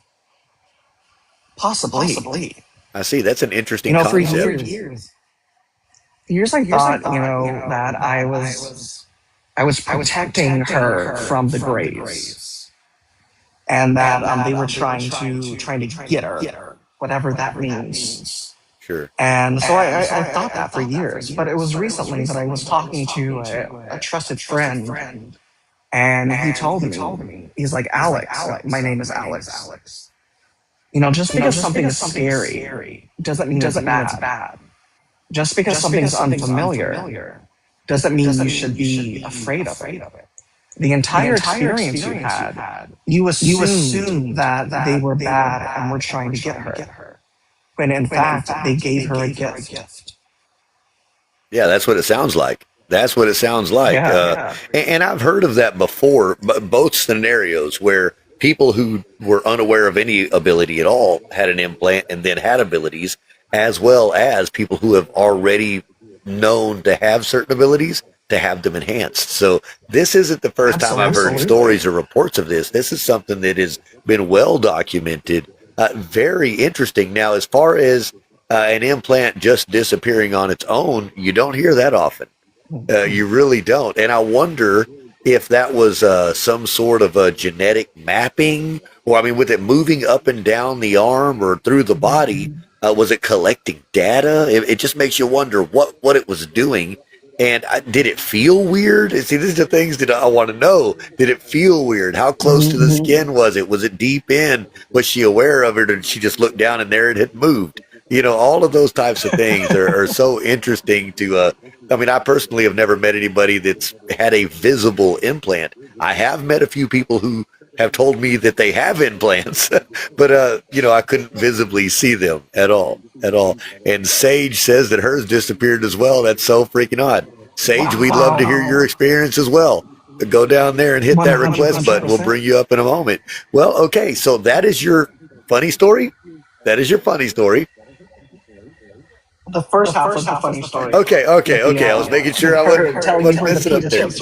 Okay, the pita chips. All right. That makes sense. Well, man, it is a pleasure to have you up here and to share your experiences with, with the audience out here. Thank you for having me. Definitely so. Like I said, this is a new video podcast. I'm working to line up enough quality guests so that the general flow of the show. Now, I'm doing it twice a week because you've got to build some traction on this platform. However, what I'm working to do is build up a good quality guest that can sit and talk on a conversation for about an hour to an hour and a half on video. And then after that, the next 30, 45 minutes is kind of like the open lines like this, to where we can bring people up from the audience to ask questions, share their own experiences on that particular night's topics. Just last week, we had a topic on the reptilian beings, where we talked about reptilians in mythology, history, and in religion. We've had the paranormal investigators on last Wednesday. So there's a lot of little things. We've got some cryptid people coming up, but that's what I'm working to do, is to build a good guest list so that the show can have a format that's very retro 1990s late night talk show with a little bit of 2025 flair of the video component, because TikTok is such a place for live interaction. I love the fact that we can do this. You don't have to sit here and edit a 2 to 4 hour long video interview. just straight on your computer or your cell phone. You're able to sit here and do this in the cloud and then either download or send it right straight over to an editor and put it out on all of the other distribution channels. I think that we are moving into a place of technology that really lends itself to this type of communication. And I know that I was in your show earlier today, so you're in that mix of people as well. And usually, what you see on TikTok is panel discussions. And although I love to have the discussion, it's more about bringing the authoritarian into the show, having almost a presentation in an interview like style, and providing a little entertainment for the audience as far as this show. I hope that you can let the other people that you're connected in there with know what we're doing, and let's just try to build this thing on this platform. Absolutely. I really love how you're bringing like the 90s late night talk show thing into this. That's really cool. And you don't see that on this platform. I hadn't I'd seen love it to yet. have you on the panel over on Our Lives, and you can promote your show. We're Love not to on be there. every day. Yeah. Sure. Sure. Well, I appreciate you saying that. I think I sent you a message earlier. I tried to send everybody messages just to kind of open the lines of communication. You know good and well, if you don't answer that first one, the next thing you know, you don't get to send anymore. So, all right. Well, thank you for sharing your experiences with us. I do have a few other folks down there that are wanting to share their experiences. From the desert of the real to the frontiers of the impossible, you are listening to Wolf Radio Live. Tonight we have open lines. The strange and the unexplainable are waiting on you to request the mic.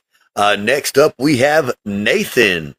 Nathan, come on up, and if possible, turn that camera on and we can rock and roll. Hey, what's good? What's good, man? And there he is. Hello there, Nathan. Now, what story of high strangeness would you like to share with our audience tonight? I'll start with the most recent one. But by the way, you bring black memories. My old man, Wolfman Jack. I know who he was back in the day. He would listen to that every day. Like, literally, the way you do it, you remind me of, like, you brought back flashback. Well, thank you very much. You know, when I was a kid, I used to tell my mom, I said, I'm going to be on the radio one day and I'm going to have WHIP radio. Listen to you, I just thought back to my days as a kid. He played that every weekend. Oh, And I Wolfman Jack, and I said, oh, you almost have the similar voice like him. Well, thank you very much. That is a compliment for sure.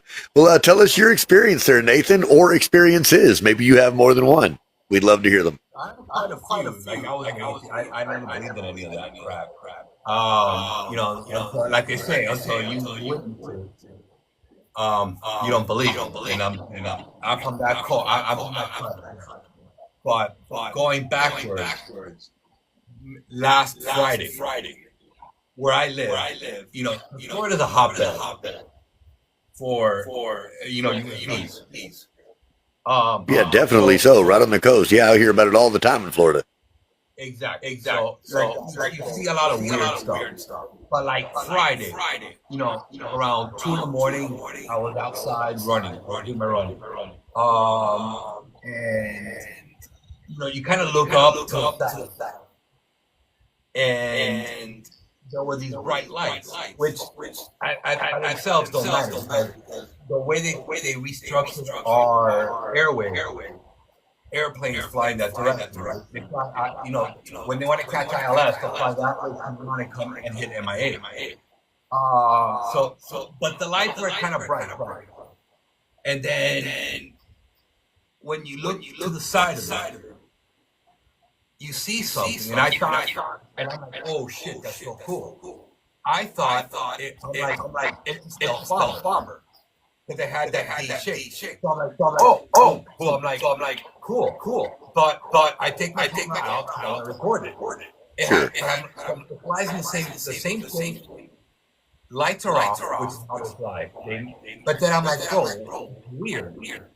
Because she's at a 45-degree angle. So you can and I go, when you look at it, it's a V shape, but there's nothing in the middle. It's literally like if you draw the V. It's a 3-dimensional V, but with no lights. And I'm like, that's not the stealth. I mean, it's the same shape. Don't get me wrong. Almost the wing shape, but it's not that. So I'm like, oh, so I'm like recording it. And I'm like, oh, this is cool. And then in the background, like I said, planes fly when they want to catch the ILS. So you can see lights in the background from planes that are further away. And what caught my eye, I'm like, bro, that light is moving faster than this thing. And this thing is closer to me than the plane is. Wow. So obviously that plane is moving faster.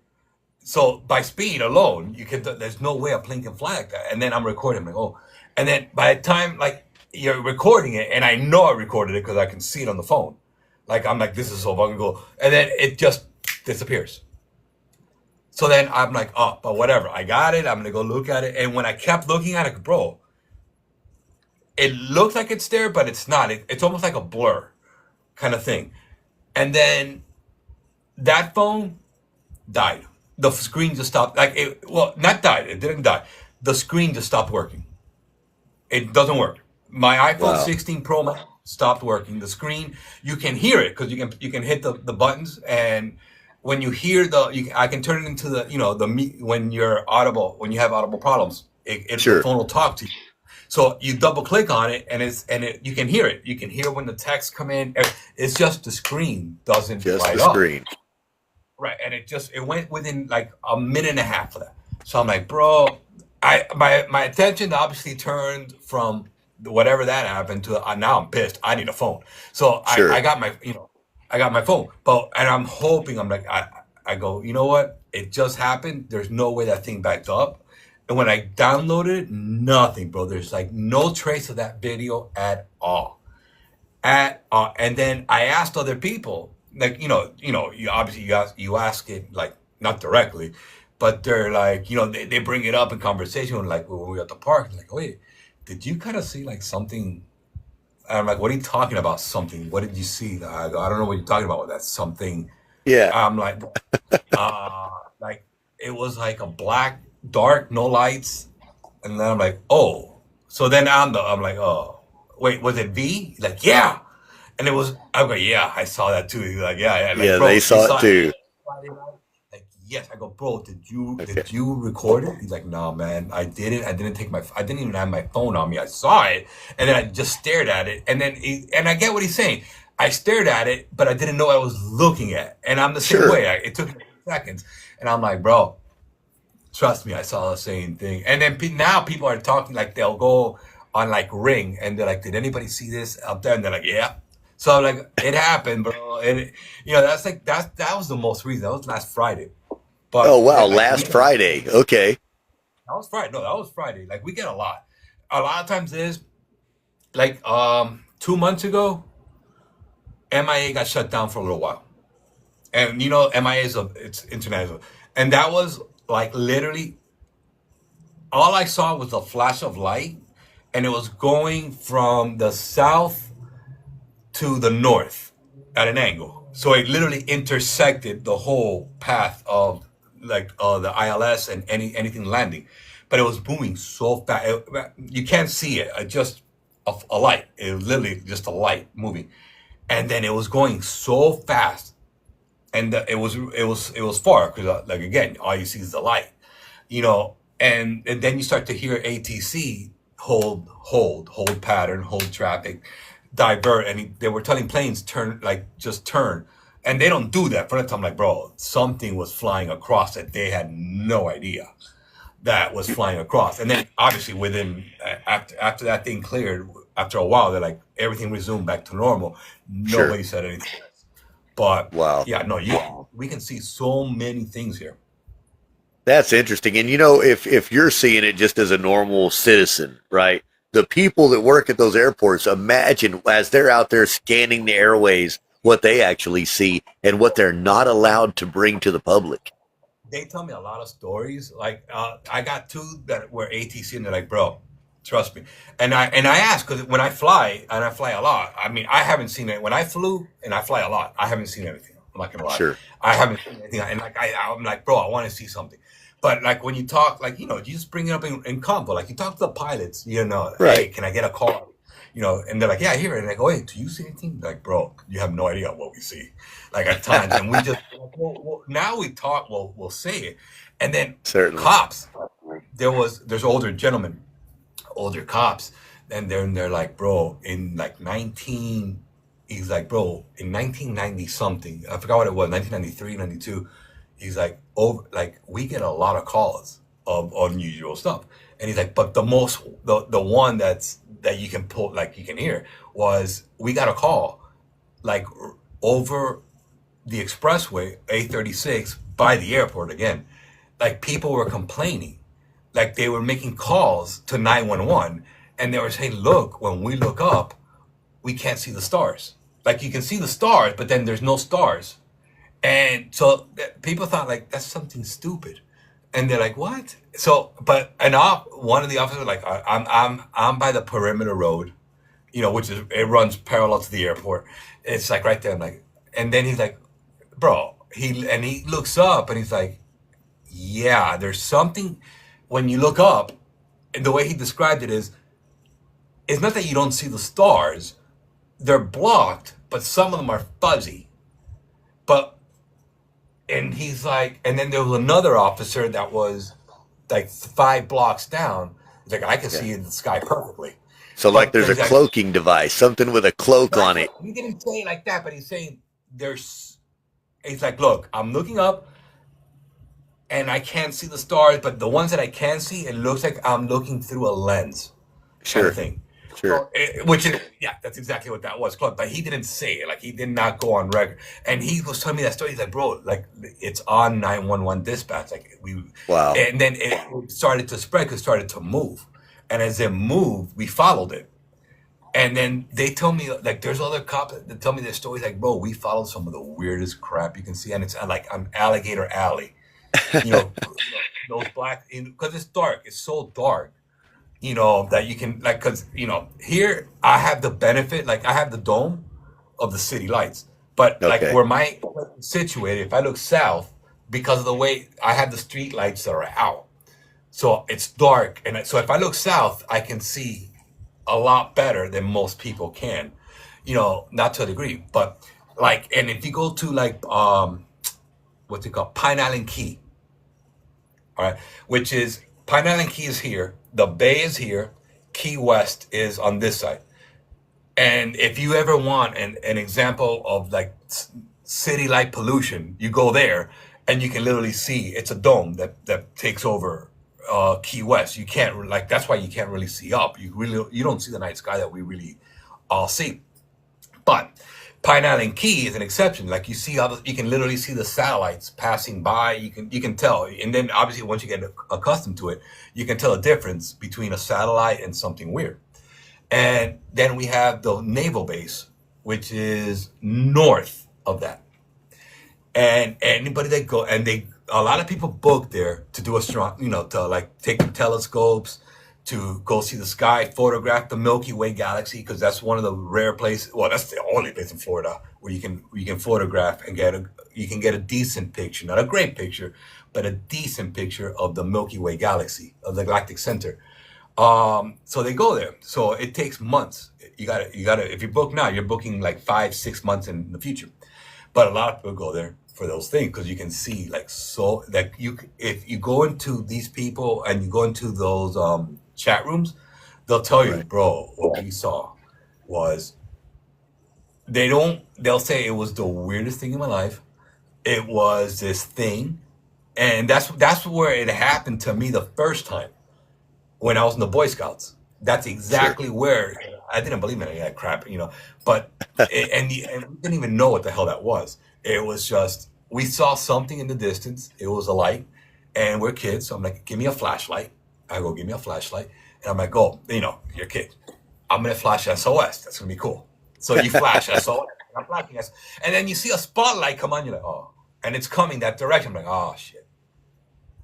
I'm in trouble. Like I'm like, bro, Sure. It's a military. So we thought it was a helicopter. One of these people that thought, and then the first thing you think is, I'm screwed, because you're fixing to be in trouble. I'm in trouble, and we're gonna go hide. We're trying to hide, like we're moving back. But one of the kids are like, bro, that's not a helicopter. I'm like, what are you talking about? And when you look, it's this. It was a cylindrical object. It had depth to it. It had grooves to it. It had Sure. structure. It had lights because you can see lights, like there was an interior lighting, and it's just moving across the bay, but not fast, not but slow. No sound, nothing, and we're staring at it like for a good 6, probably 7 minutes. Like it's just moving. And then you hear noise. You hear the Chinooks, the helicopters Okay. behind it, So they're and they're going to starting to come. investigate and see what it is. Well, that's what I thought. I'm like, but what crossed my mind, like, bro, like that thing is moving really slow. Like it's not like it's trying to get away from anybody, and these things are coming like about a good solid minute, 2 minutes after. Like it's almost like you're not. We thought, oh, they're going after. I go, but they're moving slow too. Like how the hell can they not catch that? And why are they so far behind it? Like they were following it.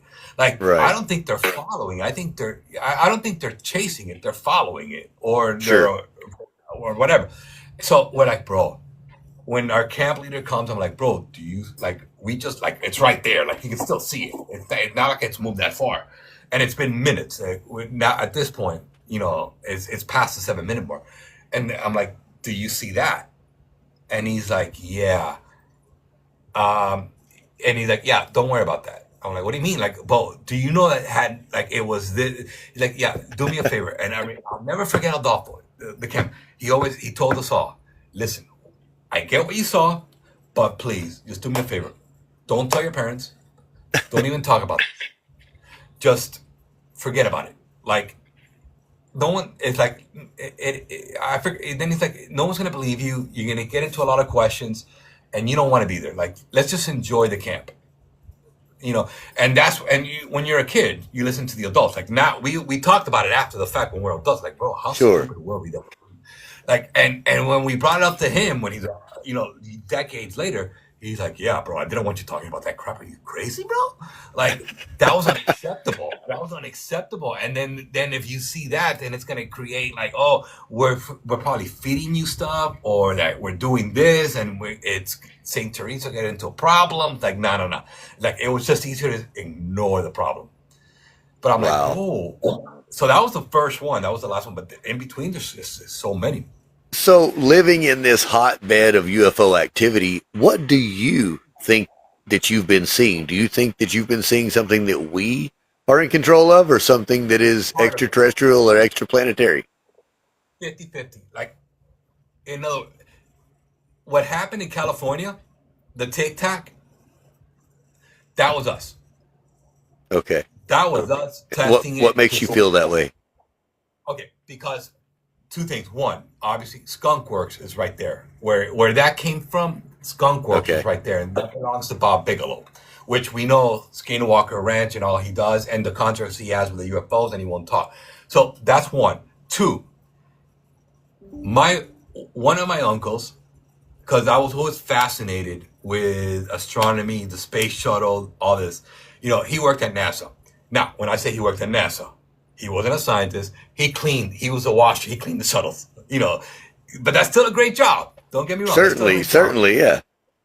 And I remember he's like, bro, like, do you understand? Like, I'm like, and I always used to talk about all these things. He's like, bro, like, we have all these things. It's just, there's no money to bring it out. And then he's like, there's a video and he showed it to me.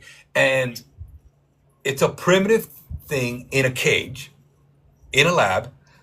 It's a cylindrical object, and it had all around it thrusters, rockets. And you can see it, like, it would fire the rockets. And she would hover, turn, left, right, and it looks like a Tic Tac. So that's why I go, bro, what we saw there was an evolved version of what I saw from a video so that's why I think it's that. It's just, because remember, I do believe Bob Bigelow, he's not stupid. He has all the contacts with all that. So you think they reverse engineered, something that they've come up with, and then they've got one now that we put out that's and they said it. Like, remember, he was the owner of Skinwalker Ranch. Right. He's got his fingers in a lot of things. And he had all this thing. He sold it to his friend, Bob Frugal. Frugal, which is the one that has Okay. it now, which is Sure. making it public. But Right. like Bigelow with Skunk Works set up contracts with the United States government and he holds all the advanced top secret stuff which came out in the Congress with the Stargate, warp drive, all that. He was Sure. associated, and I wouldn't do it either. I mean, you can't blame the dude. He had it, and why would you give it up? I wouldn't. There you go. Like, Well, it's his. It's not the government's. It's his. It's his company's. Property. Right, and the government is not dumb. To avoid the Freedom of Information Act, you got to have it with with private companies because that doesn't apply to those people. So when you do a FOIA Act, we're not lying to you when we say we don't have it. That's we're right. not lying to you, and then we're not lying to Congress either when we say we don't have anything. They're not. It's just That's right. It's a private hand, private contractor, private company. That makes total sense. I really like the perspective on that. That's something that I hadn't really thought about. It's not in the government's hands per se. It's in the hands of private, very wealthy individuals and corporations who, that can hold a secret. Exactly. They can hold it. Now, let me give you another one. I tell if you want to come from, take the most anti-UAP, the most anti-extraterrestrial person, which was Donald Trump. If you look back to his first election when he was running, what did everybody say? Which they did it to Hillary, and her representative was going to say, if we get elected, we're going to release everything. That was the platform for Hillary. Donald Trump was like, you guys are crazy. If you're wasting my, he would go, when they would ask that question, he would literally tell you, you're crazy. Why you're wasting my time? If you believe on that, you're idiots. That was his thing. When he came into office, shortly thereafter, what did he do? He started talking about, he wouldn't say it, but he would say, there are things out there that you would not believe. Yeah. And then he created the fifth branch of the military, which is the Space Force. That's right. That's right. Right. Which is odd. Why would, the Air Force runs, U.S. Command, they run the satellite. Why? And his words were, we need a defense force that can protect us from things that are from beyond or things that are not from here. That's right. That's kind of odd from you. You went from these things don't exist to that. And then, which I find is funny, the flag that he chose, the flag is literally a carbon copy of the United Federation of Planets flags from Star Trek. Sure. And even now, and then you can make the argument, well, he's an idiot. Okay, fine. He's an idiot. Oh, man, that's good stuff. That's iconic. Right, and I give you that. And I go, but then let me take you on this little trip. When Biden took office, he could have just said, it's over. But he didn't. He funded that company. He funded that agency, and he kept it. Why? Because once you get one guy and says, I'm doing this, but the other guy who hates the other guy and says he's wasting money, doesn't remove the agency, you got to start to think. There's something to it. There. And then during Biden's administration, the Israeli defense minister, which they don't play around. I mean, they don't play around with crap. He's like, he came out on CNN and all the records and said, hey, there is an alliance and there is something, and Trump knows about it. The United States is the principal party to it. That they know that there's something out there. They're just trying to, they don't want to go too public, but it's out there and we're a part of it. And now when he came out again in this term, look what he just said, which is on my channel as well. All that stuff, it's like we've had technology that we've been testing for over 5 years that's far superior to anything on Earth, and that no country can, And then he did make a comment about one of the Raptors. Again, now that one was kind of vague, and I'll give you that. It was kind of vague, but the words he used, he goes, it took off and it surprised me because it cloaked. The Raptor cloaked. Now, did he? And I get, and I'll give you the benefit of that because he didn't go into that. When it says what's the word cloaked, did he mean it disappeared from radar? Maybe I get it. Like until he says it, just like literally it cloaked. Until like a Klingon bird of prey. Right, right. That's Then what I imagine too. Every you time gotta they have the say it. balance. Yep. You can't just jump in and say, "Oh, that's what I." Because that's the problem when people say, "I saw this," and they're like, "Boom, that's what it was." I'm like, no, because there's a lot that I see, and I'm like, I can explain it, or if, like I say, if there's anything remote that I can explain, then I kind of knock it off to a little category, like, no. Gotcha. It, Well, do you remember it they had has the to big triangular craft that went over Arizona however many years ago that was the size of multiple football fields that the entire 1999. place saw it, but it The light. completely blacked out the sky. And that's what I said then. I said that's a cloaking mechanism that is just not allowing the light penetration. That's what I said. What was this, 20 years ago? Something like that. Long time ago. Yeah, exactly. No, and that's one of the most famous ones, the lights of Phoenix. There you And go. at the time, the governor made a joke about it.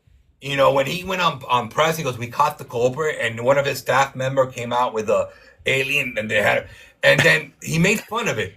And then he just did an interview, like a 10, whatever it was, whenever that documentary came out. He's like, Sure. "I had to get right of it. Like I had to. Like I was told, don't address it," because he goes, "I saw it." He's one of the many people. He goes, "I saw it. Like I didn't know what it was. I was There you go. told from higher ups, do not like make light of it, make fun of it," which is why I brought my staff member Right. dressed as an alien, as a great. And he's like, but he goes, when they asked him, "Did you see these things?" Like, "Yes, I did." Do you know what they were?" "I did not." "Do you believe it was not from here?" He goes, "It was clear it was not from here because it was so large. The lights were so large, spread out and even." And then he said the same thing. "You can look, but it blocked out the sky. That's Even right. the blackness blocked out the sky." And then then the whole interview went like, then why, like they kind of focused, which I think they should have just dropped it at that point. What, like, I get they're attacking him, like, it's your fault because you should have stood up back then. And I get it. It's his job. Well, I think Somebody something told crazy happened there because I remember as he was going, for election this past term, he was saying, "Oh no, we're going to have disclosure. Whatever it is, I'm going to tell you all. We're just going to let you know. We're not going to hide any of that stuff. I'm tired of it. That's it." And Everybody does that. shortly thereafter, he was standing up saying, "Oh no, we know what it is, and we're not telling you." Just straight up. "Yeah, we know what it is, and we can't share it with you. That's all." And we have heard nothing since from the man on any of that issue. It's just over, man. It is over. I tell Now, go ahead. Like I tell people, we are at a precipice. I will Sure. give you that because we're talking about it more thanks to the New York Times. That 2014 article opened up the doorway. The hearings we had a couple weeks ago. Sure, sure. And I think Where that's the third one now. The third, yeah, the third one of those congressional hearings on the oversight committee. Yeah, we're really, and people are wanting more explanation. I understand that. I think that is the disclosure. Like, if that is not disclosure, where the government is having open hearings, right, congressional hearings, not trying to hide stuff, they're saying, "Hey, there's some factual stuff going on."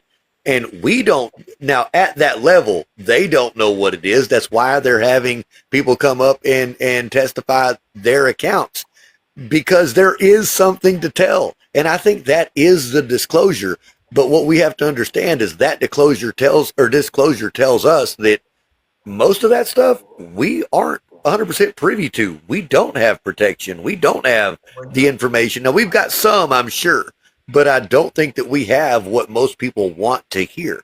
Now, on that one, I know that we've spent a moment doing this. I would love to bring you back up if you've got more stories, but I do have someone else that is requesting, so I need to bring it up so that we can wrap the show here in just a little bit. From the desert of the real to the frontiers of the impossible, you are listening to Wolf Radio Live. Tonight we have open lines, the strange and the unexplainable, waiting on you to request the mic. Up next, we have Sage Smith 143. Welcome to the stage, Sage Smith. Hello, can you hear me? Yes, ma'am. I can hear you loud and clear. Awesome. Well, thank you for letting me join. This is my first time being on live, or somebody is live, so I appreciate it. Certainly glad to have you. Now, what story of high strangeness would you like to share with us tonight? Okay, so I kind of got the tail end of the universe. Her story about the, I guess, the chip or something being implanted in somebody's body, and then Sure. you saying something about like you've heard people having something in their bodies and then it kind of just disappearing. Right. Yes, ma'am. Yes, ma'am. That is something that we've heard. Now, as far as it just disappearing, I've never heard that. I have heard of them having them removed and things like that, but that was pretty cool to hear that it just dissolved or disappeared. Yeah, it was very crazy. I can't say like mine was like an abduction. I don't know what it was. I don't know if it was just I was sleeping. I don't know if it was a very crazy dream, or if it was like me going back into a past life. I have no idea what it was, but I was in the ship, and the ship was like this very it was hovering over the planet, or kind of like wrapped around it, but not fully, if that makes sense. And it was black and very slender, but like it curved around the earth. And I remember laying on this table, and there was like a gray, like what I can make out of like a gray alien, and then two other figures, one maybe like something that looked human, and maybe one that looked like a tall human, but not really human, if that makes sense. Maybe like Palladian, if you know what that is, another uh, like ET or Sure. extraterrestrial, Sure. something like that. And so I remember laying on the table, and they were surrounding me, and they were almost looking like not in my brain, but they were doing, I don't know if there was a device, something. There's something with my brain. And I was looking outside of the ship, and down was Earth. Like, you could see Earth outside this window. And it was apparently cloaked, I guess, maybe, or was just invisible to, Earth or whatever. But anyways, so I don't know if I was part of like, they're a detective, like a detective work, but basically they Okay. wanted me to find somebody that I guess they thought was a criminal in their opinion, I guess. And they wanted me to go down to Earth and find this being and bring them back. But the only issue is that they were telling me that the second that I would come into Earth or be placed on Earth, I wouldn't remember anything. So they had to place a chip in my arm in order to track me, and then that tracking device, whenever I came like in contact with that being, it would send a signal out, and we'd both go back to that ship. So when I freaked out, because I woke up, and it was very surreal. I woke up in a panic. I probably was like 19 years old. And I go and I'm crying, because I'm like, my arm is throbbing at this point, and I'm looking in there, I'm feeling it, and there feels like there's something in it. And I've never had any surgery on, never had any type of implants or anything. And I freaked out. So I went to my mom. I'm like, Mom, I'm telling her this stuff. And she is like trying to calm me down. And then she touches my arm, and she's like, yeah, there's something there. It's like a bump, or not like a bump, but there's something hard there. And she's like, just calm down. It's okay. Just, trying to calm me down. I finally ended up calming down. And the next day it wasn't there. It was there for that day. And we were talking about it, and it was very weird. But then it just dissipated. I don't have it anymore, unless if it. Wow. Yeah, it was very crazy, very cool but scary experience, and I don't know what that was. To this day, I still don't know what that was, but So it was could very you vivid. see, sorry, could you see anything under the skin, or did you just feel that there was something there? No, I didn't see anything, but it was definitely like it was very small. Um, I'm trying to think of how to describe it. It wasn't very big. It was like it was definitely smaller than a AAA battery. Okay. Um, it almost felt like there was like just this little, maybe like a stent or a stunt, whatever you want to call it. Like if they put something in your body to help drain things. I don't know. Okay. It felt Okay. metal. It felt like a metal object in my arm. It was very weird. Very, Interesting. very Now, weird. did it feel like it was in the muscle tissue, or just under the skin, or maybe in a vein? I mean, what did that feel like when you were messing with it? It was kind of like, yeah, kind of like in like the vein, not too much in the Hmm. muscle, but it was like, yeah, it's definitely like if I cut it open, maybe it would have popped out. I But see. I I wasn't see. trying. Yeah. Well, that's what made me wonder when you said a shunt. I was sitting here thinking maybe it's something that's intravenous, right? And that's the Mhm. same thing I was thinking with the last gentleman that was talking about it, moving up and down in the arm. How would it travel through the arm subcutaneously, unless it was maybe an intravenous, implant that could travel up and down the main artery? That's just Right. in my mind. I'm just sitting here going through this, trying to think, how does this work? How does what does that feel like? What does it actually look like? I personally have never had that experience. I've just heard from so many people. Now, did you notice any types of changes? Did you feel anything? Was there anything that happened after this, or what do you feel like it was, and for what purpose? I feel like if I really wanted to think hard about it, I think it was definitely some type of tracking device, and maybe I came across that being, and maybe we got beamed up, and then I came back down. I have no idea. But it's no longer there. Wow. Or maybe I just relocated to somewhere else in my body, and I just don't know. Um, I mean, I've had MRIs done in the past and kind of recently too, but and they've never seen anything. But that's more of my brain. I've never really had anything fully with the rest of my body, so I don't know. So it must um, have just dissolved or disappeared. Maybe it did its yes, purpose and then it was done. I guess so. Yeah, it was very, very odd and bizarre. As far as like if anything's changed afterwards, yeah, definitely. I mean, I've always been very sensitive and very intuitive. It's just kind of run. I'm Native American. I'm Mexican Native American. I don't know what tribe. My mom says Seminole, and something else, but I'm not quite sure what the other native tribe is. But we've always been kind of spiritual on that spirituality side. But after Sure. that, it's definitely the abilities that I've had. It definitely got more intense, I guess you can say, more heightened, much Okay. more sharp. So it made you more So, attuned to these types of things, you think. Now, do you feel like that was due to the experience itself or to the implant? ooh, that's a good question. Maybe both. I see. I've I never been see. asked that. Yeah. Well, that's one thing that, many abductees or people who have had these experiences have, has testified to, is that they kind of have a feeling as they know what certain things happen. Like there may not be any physical evidence. No one told them certain things. They just kind of knew. And I wasn't Hmm. sure if you were in that position to where you know that it was because of this, or you know that it was because of the implant. But maybe that's something that you just hadn't crossed your mind. Yeah, never. I never had that asked. I never had somebody ask me that. That's a good question. Sure. Something Well, I well, can ponder on for sure. Well, thank you for sharing your experience with us, Sage. I do appreciate your time, and I hope you have a fantastic rest of your evening. Well, thank you for having me up, and you too. Let's see. With that, the night draws to a close. We've traveled through the haunted hallways. We've looked up at strange lights in the sky. We've touched the edges of time itself and listened to voices carrying mysteries only they could tell.